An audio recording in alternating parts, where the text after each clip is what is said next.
Hola, buen día. Hoy vamos a hablar de hepatitis B. La hepatitis B tiene una distribución mundial con zonas endémicas de alta prevalencia, principalmente el sudeste asiático, África, Sudamérica.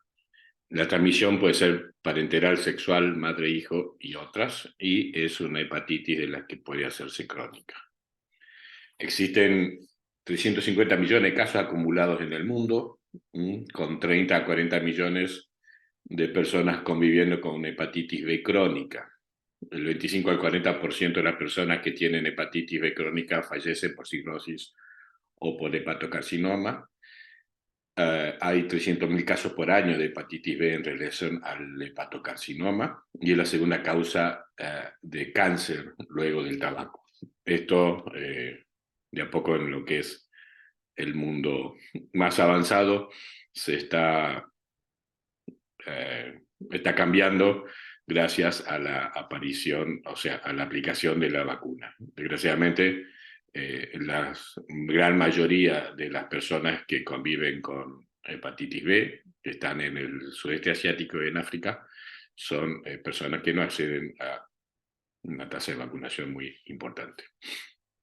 Bueno, está desactual, es viejo, pero es interesante ver cómo son las estrategias de control de una infección viral, ¿no?, que se puede aplicar con las vacunas.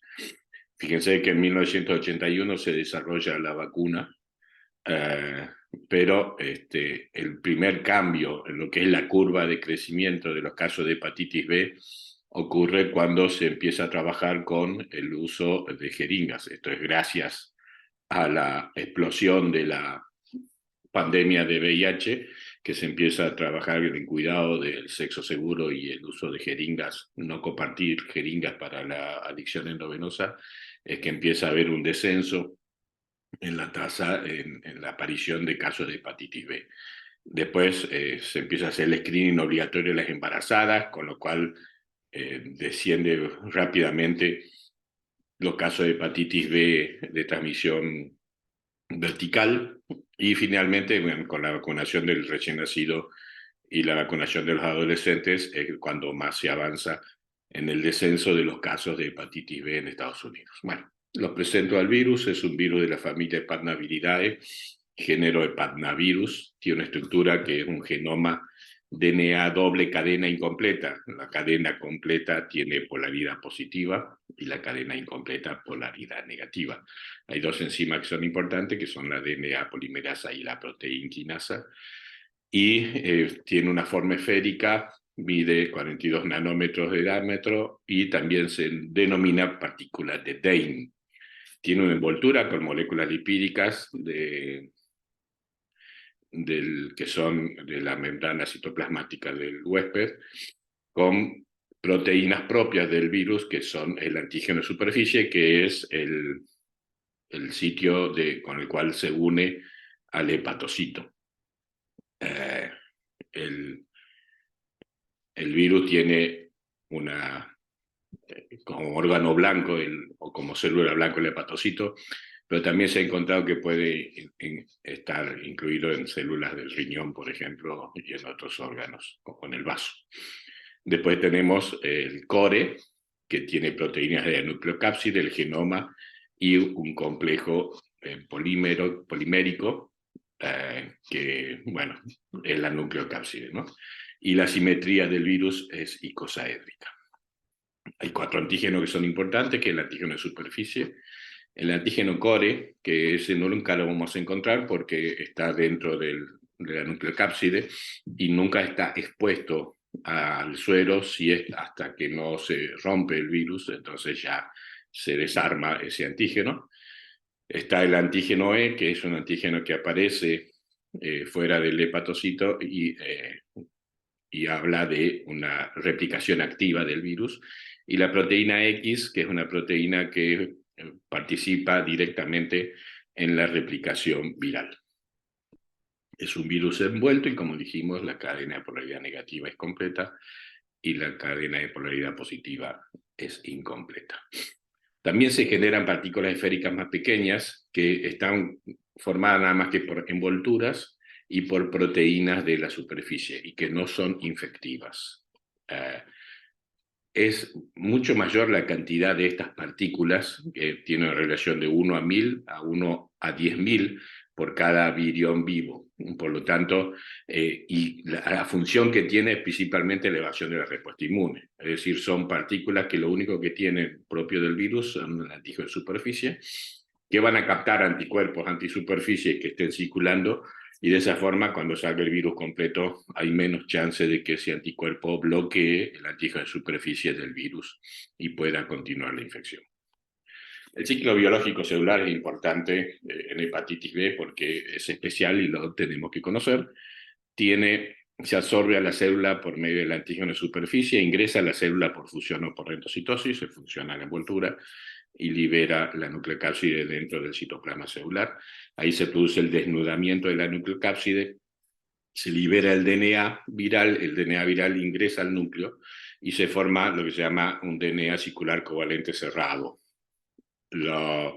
Se produce la transcripción formando ARN polimerasa del huésped y se forman dos ARN, un ARN genómico y el ARN subgenómico. El ARN genómico es el que va a generar un ARN mensajero que va a codificar para la producción de las proteínas del core y para la formación de la transcriptasa reversa. Y el ARN subgenómico que va a formar proteínas virales de la envoltura.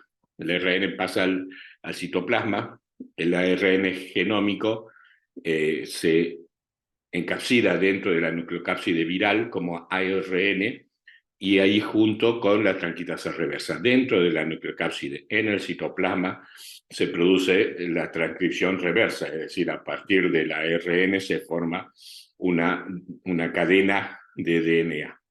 Esta cadena, que es la DNA positiva, se utiliza para copiar por medio de una polimerasa un templado de la cadena negativa, que es la incompleta. De esta forma, el virus, la nucleocápside, ya con el ADN viral, como está en el virus, es decir, con una cadena completa y una cadena incompleta, va al retículo endoplasmático, donde se envuelve y después sale secretada por mecanismo de transporte vesicular fuera del hepatocito para continuar su ciclo.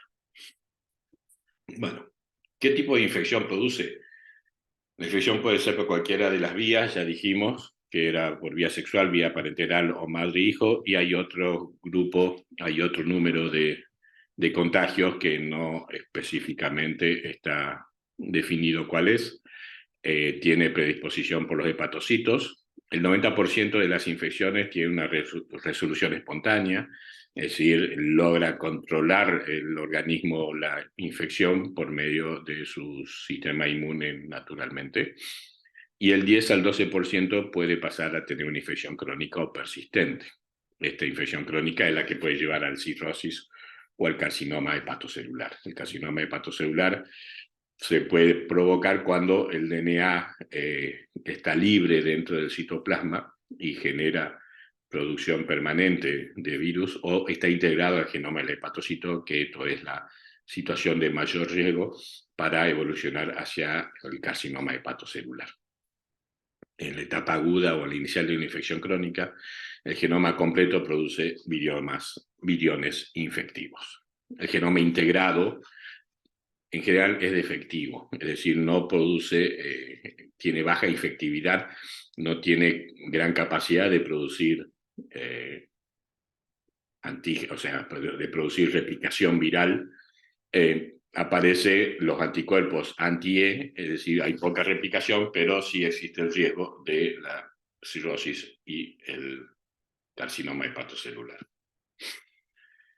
La aparición clínica es hepatitis aguda con o sin ictericia, el 90% tiene evolución favorable, menos del 1% puede ir a una hepatitis fulminante, y en hepatitis crónica tenemos el 35% puede ser el portador asintomático y el 65% puede tener una hepatitis crónica activa, que ahora vamos a descubrir un poco más. La hepatitis crónica activa en el 65% puede llevar a la cirrosis y en un 4% al carcinoma hepatocelular primario. El tiempo de incubación del virus de hepatitis B es de 6 semanas a 6 meses y la presentación clínica, cuando la tiene, es astenia, anorexia, ictericia, alteración de las enzimas hepáticas. El 50 al 60% de los casos son subclínicos o asintomáticos. ¿Cómo se hace diagnóstico? Se juega con proteínas virales y con anticuerpos. Lo que se mide son el antígeno en superficie, el antígeno E, y los anticuerpos son los anticuerpos antisuperficie, anticuerpo anticore y el anticuerpo anti-E. Ahora lo vamos a descubrir uno por uno. Aquí está de vuelta: antígeno en superficie, anticuerpo superficie, antígeno E, anticuerpo E y anticuerpo anticore. ¿Cómo se hace el diagnóstico de una hepatitis B aguda? Es antígeno en superficie positivo y anticuerpo anticore IgM positiva. Eso te hace definición de hepatitis B aguda. Si nosotros le preguntamos a ustedes cómo diagnóstico una hepatitis B aguda, es antígeno en superficie positivo y anticore IgM positiva. La IgM persiste por 6 meses y la hepatitis se transforma en una hepatitis crónica después de 6 meses de la infección. Entonces, como hago diagnóstico de una hepatitis B crónica, antígeno en superficie positivo e IgM anticore negativo. Con esto ya es diagnóstico de una hepatitis B crónica, es decir, ya pasaron más de 6 meses de la infección. A su vez, la hepatitis crónica se puede clasificar en activa, persistente o en estado de portador. La activa presenta antígeno de superficie positivo, IgM anticore negativa, IgG anticore positivo, antígeno E positivo, anticuerpo anti-E negativo y carga viral mayor a 50.000. El antígeno E, ¿se acuerdan que bueno, el antígeno de superficie está presente mientras haya virus? La IgM ya va a estar negativa porque pasaron más de 6 meses en la hepatitis crónica. La IgG contra el core es positivo y esto se va a mantener positivo en una persona que ha tenido la infección natural en forma positiva toda su vida. El antígeno E va a dar positivo porque estamos hablando de una hepatitis B crónica activa, es decir, tiene replicación. El anticuerpo anti-E va a dar negativo porque todavía no se formó anticuerpo suficiente como para frenar el antígeno E y la carga viral, por lo tanto, va a ser alta. En la hepatitis crónica persistente, de vuelta, como es crónica, vamos a tener antígeno superficie positivo, IgM anticore negativa e IgG anticore positivo. Y el antígeno E puede ser positivo o negativo y vamos a tener, sí, anticuerpo anti-E. Acá el anticuerpo anti-E va a convivir con el antígeno E en forma simultánea, podemos encontrarlos juntos, pero habla de un mejor pronóstico porque es como que está frenando la replicación gracias a la presencia de un anticuerpo anti-E y de esa forma puede llegar a una resolución o a un estado de portador. La carga viral va a ser más baja, de 2.000 a 50.000 cargas virus por mililitro cúbico. Y el estado de portador, como es una hepatitis crónica, vamos a tener antígeno de superficie positivo, IgM anticore negativa, IgG anticore positivo. Ya el antígeno E es negativo, el anticuerpo anti-E es positivo y la carga viral menor a 2.000. Hepatitis B controlada, ya va a tener antígeno de superficie negativo, es decir, no hay producción de virus nuevo, anticuerpo anti-S positivo. Nunca van a convivir el antígeno de superficie con el anticuerpo antisuperficie. Ese periodo entre que desaparece el antígeno de superficie y aparece el anticuerpo antisuperficie es lo que se llama en hepatitis B el periodo de ventana. La IgG anticore va a dar positiva, como siempre da positiva, y la carga viral va a ser baja. Esto es en la controlada. Y en la resuelta, finalmente, el cambio va a ser que el antígeno en superficie es negativo, el anticuerpo antisuperficie positivo, la IgG anticore positiva, que va a quedar casi siempre positiva, el anticuerpo anti-E puede ser positivo o negativo, puede desaparecer y dejar de detectarlo, y la carga viral es no detectable. Prácticamente en hepatitis B resuelta no hay carga viral. Lo que sí, digamos, en el seguimiento de estos pacientes que tienen ya sea la hepatitis B controlada o la hepatitis B resuelta, hay que seguir haciendo determinaciones, principalmente con antígeno de superficie una vez al año, porque existe el riesgo de que esta enfermedad se reactive a partir de DNA que haya quedado dentro del núcleo de los hepatocitos. Bueno, acá hay un resumen que está muy bonito, en el cual te dice cómo vamos a detectar que un paciente está vacunado, por ejemplo, con anticuerpo antisuperficie solamente. En una infección aguda va a ser antígeno de superficie positivo y IgM anticore positiva. Como es la infección crónica, de acuerdo a que si es activa, persistente o estado de portador, como es la definición de estos marcadores en una infección hepatitis B controlada y en resolución. Bueno, esto es un resumen que hizo Aldana Benjuria, a lo cual se lo agradezco y le pedí permiso para compartirlo con ustedes. Hoy existe tratamiento para la hepatitis B, pero está reservado para la hepatitis B crónica. La idea del tratamiento en hepatitis B crónica es frenar daño hepático, frenar la replicación viral y de esa forma intentar que la infección se transforme en controlada. Es más difícil que una infección crónica por hepatitis B logremos resolverla aún con los tratamientos, pero sí se puede llegar a poner una hepatitis B crónica controlada. La prevención es la vacuna, que la vacuna es antígeno de superficie puro, está generada por ingeniería genética, de manera que la persona vacunada lo que va a tener es anticuerpo antisuperficie, lo que no va a tener la diferencia con alguien que hizo una infección y la controló o la resolvió, va a ser los anticuerpos anticore, el IgG anticore. Eso nunca va a tener el vacunado. El vacunado va a tener anticuerpo antisuperficie positivo y anticuerpo anticore negativo. La vacuna se aplica en el recién nacido y a los 2, 4 y 6 meses, o bueno, y ahora también se aplica a los 18 meses porque está incluida dentro de la quíntuple, que no es una indicación la aplicación, pero no se fabrica más la cuádruple, por lo tanto se aplican 5 dosis de vacuna de hepatitis B en el niño menor de 2 años. Y para los adultos, que también está disponible, gratuita y para todo el mundo, se aplica son 3 dosis, 0, 1 mes y 6 meses. Con eso es el esquema completo. Hay un riesgo de exposición profesional, por eso a todas las personas que trabajan en relación a salud tienen indicado recibir la vacuna de hepatitis B específicamente. Riesgo de exposición familiar, acá es donde queda el riesgo de contagio aparentemente de una persona con hepatitis B crónica activa, puede contagiar en forma por contacto que no sea sexual o que no sea parenteral, y porque, bueno, se ha encontrado que existe altas concentraciones de virus de hepatitis B en estas personas, en saliva y en lágrimas, por ejemplo. Aunque no es un método común de contagio, sí se ha demostrado que este contagio puede ocurrir en familiares o en personas muy cercanas. Bien, los últimos 2 casos de hepatitis B en adultos que yo pude hacer el diagnóstico en mi consultorio, el foco fue laboral, compartiendo mate, por ejemplo. Entonces, con alguien que no sabía y que tenía una hepatitis B crónica activa. Existen poblaciones de alto riesgo, especialmente las personas que trabajan con sexo o las personas que tienen adicción endovenosa.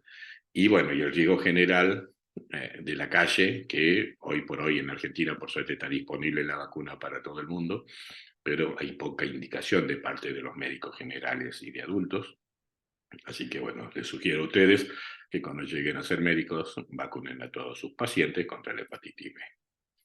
La hepatitis crónica afecta al 90% de los niños infectados por infección perinatal, es decir, si no detectamos a la mujer embarazada con hepatitis B, el riesgo de transmisión al bebé es arriba del 90%, y de esos niños infectados, el 90% va a pasar a una hepatitis crónica.